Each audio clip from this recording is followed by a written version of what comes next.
Hey, welcome to Tutorial Lore. This video explains the Iplant, plant identification app and whether it's worth using. Quick disclaimer. This is an explained review based on user feedback and online data, not personal use or a visual demo. Iplant is a plant identification app designed to help users quickly recognize plants, flowers, trees, and other vegetation by simply taking a photo. The app uses AI-powered image recognition technology to analyze plant features and match them with an extensive botanical database.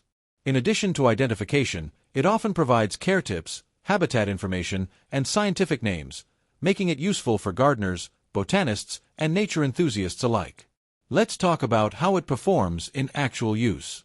Many users appreciate Iplant's fast and accurate recognition in well-lit conditions, as well as its detailed plant descriptions and care instructions.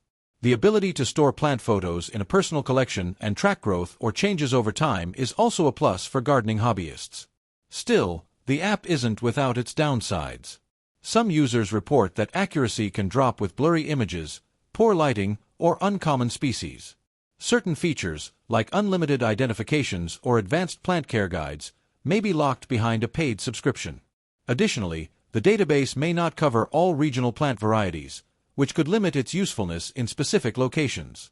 In summary, the Iplant app may be worth using if you enjoy exploring nature, need quick plant identifications, and want helpful care tips in one place. However, if you expect perfect accuracy, want all features for free, or work with rare species, you might find it less satisfying. This is not a commercial or paid promotion, but an informational video. For inquiries, contact the email address stated in the description.